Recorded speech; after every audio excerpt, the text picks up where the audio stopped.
Assalamualaikum warahmatullahi wabarakatuh. Ketemu lagi.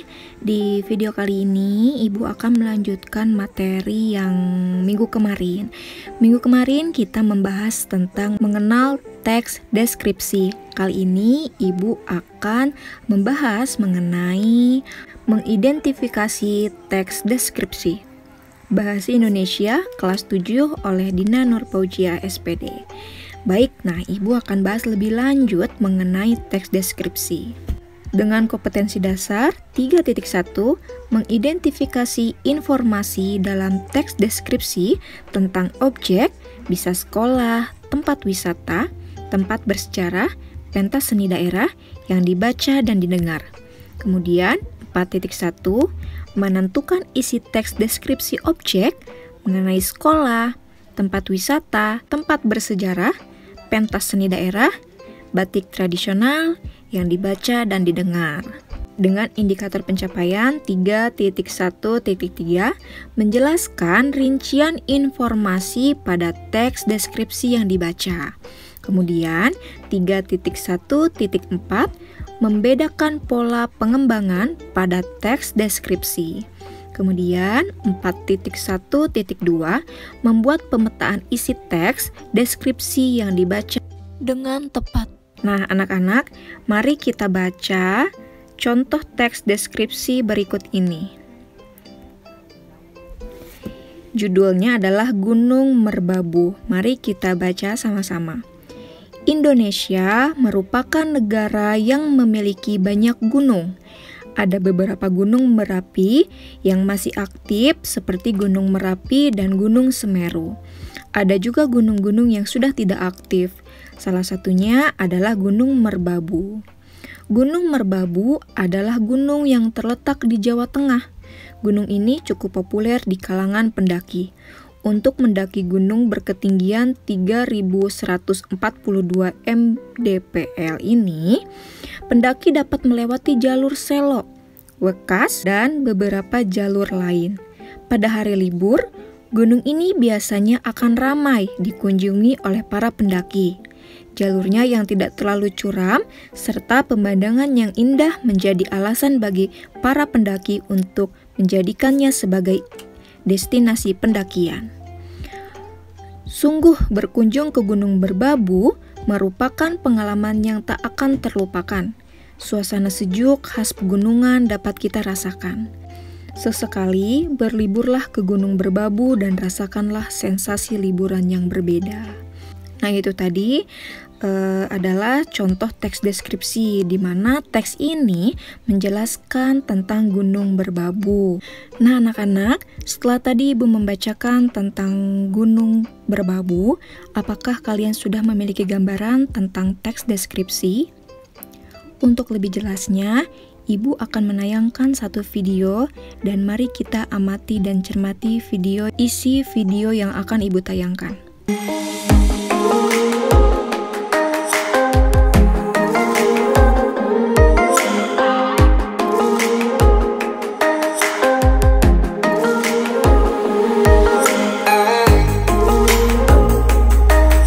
Setelah kita mengamati video mengenai pesona Pantai Senggigi, Ibu akan menjelaskan lebih lanjut materi tentang teks deskripsi, yaitu jenis atau pola penyajian teks deskripsi. Terbagi menjadi 3 bagian. Yang pertama ada paragraf deskriptif sugestif, yang kedua ada pola spasial, yang ketiga ada pola objektif atau sudut pandang. Yang pertama, yaitu Ibu akan menjelaskan mengenai paragraf deskriptif sugestif. Jenis paragraf deskripsi sugestif ini menggambarkan sebuah pengalaman atau suatu objek atau peristiwa yang menciptakan sebuah interpretasi atau sebuah kesan dari pembaca.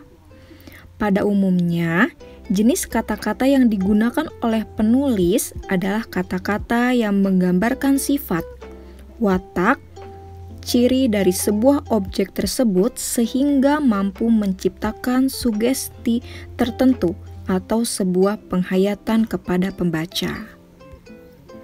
Kemudian di sini ada contoh paragraf deskriptif sugestif.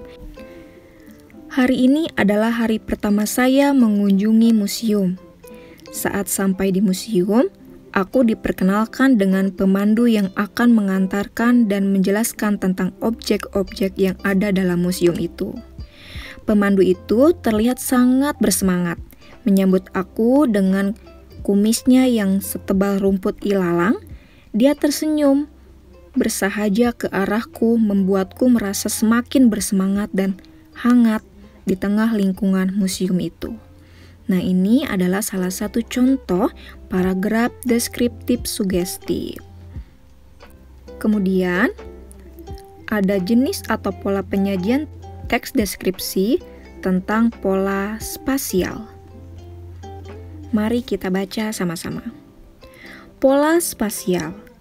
Paragraf ini dibuat berdasarkan ruang dan waktu.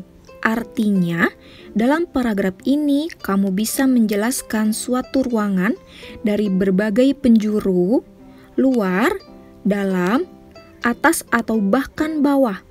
Kamu bisa memberi penjelasan tentang keadaan ruangan, apakah gelap, apakah terang, pengap, atau berdebu, atau bersih, rapi, kotor, dan sebagainya. Selain keadaan ruangan, kamu juga bisa menggambarkan apa saja yang ada di dalam ruangan tersebut, mulai dari jenis-jenis benda di dalam ruangan hingga tata letaknya. Kamu harus bisa menjelaskan ruangan dan isinya tersebut dengan sangat detail dan spesifik, sehingga pembaca merasa seolah-olah mereka tahu dan kenal isi ruangan tersebut, atau ikut hadir dalam ruangan tersebut. Nah, kemudian di sini ada contoh pola spasial, yaitu contoh teksnya. Kita baca sama-sama.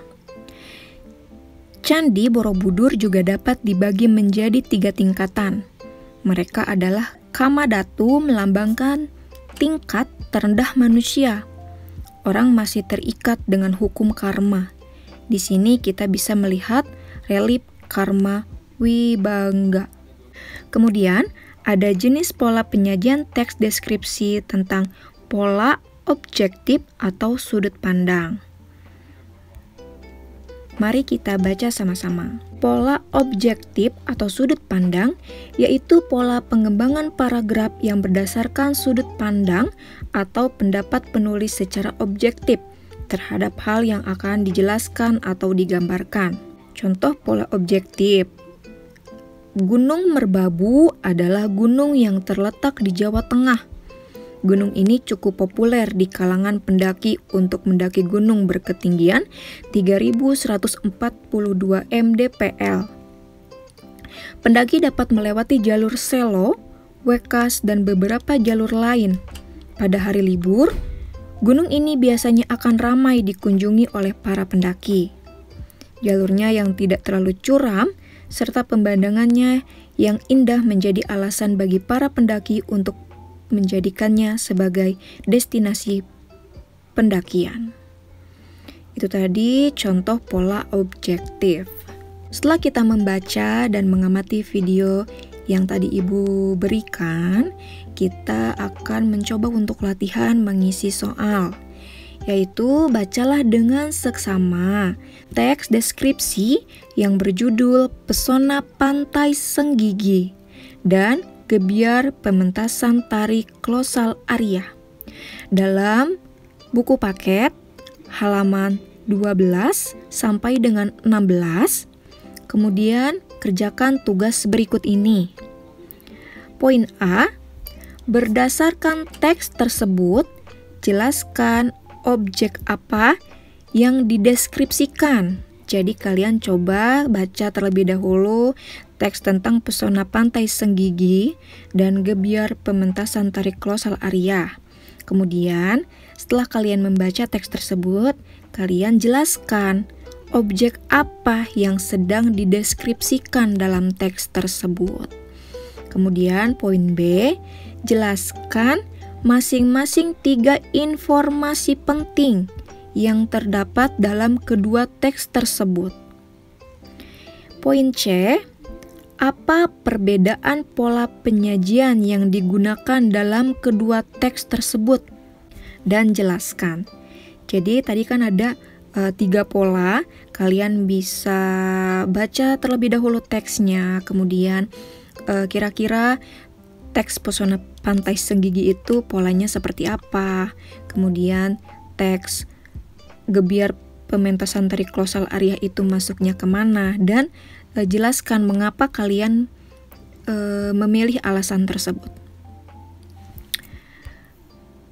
Yang poin D, buatlah pemetaan isi teks yang kamu baca dengan cara menuliskan di tengah topik atau hal yang dibicarakan. Kemudian, berilah garis-garis sesuai dengan bagian-bagian yang diperinci. Teks 1, Pesona Pantai Senggigi. Ibu akan jelaskan sedikit pemetaannya. Yang pertama, yang paling atas itu, di situ kan ada pantai karena sedang menjelaskan tentang Pantai Senggigi. Jadi, poin pertama adalah Pantai Senggigi atau pantai. Kemudian, ada bagian keduanya ke bawah, yaitu ada Senggigi. Nah, jadi ada pantai, ada pantainya pantai apa? Pantai Senggigi. Kemudian ini ada titik-titik. Kira-kira apa? Kalian baca terlebih dahulu teksnya. Kemudian di Pantai Senggigi itu ada ikan dan ada terumbu. Nah, ikan itu ada ikan apa aja? Nah, kalian baca terlebih dahulu. Nah, kemudian ke sebelah kanan, setelah ada pantai ada pasir. Nah, di pasir itu ada latar. Kemudian setelah latar, geser ke arah kanan. Di situ ada titik-titik. Kemudian ada matahari, ada gunung. Seperti itu kira-kira contoh pemetaan atau perincian sebuah teks jika dijadikan sebuah bagan. Nah, untuk pemetaan isi teks 2, silakan kalian baca terlebih dahulu teksnya. Kemudian garis bawahi apa saja yang pentingnya yang bisa kalian perinci atau dijadikan bagan. Sekian materi hari ini. Silakan jika ada yang ditanyakan, langsung tanyakan kepada ibu, dan selamat mengerjakan. Wassalamualaikum warahmatullahi wabarakatuh.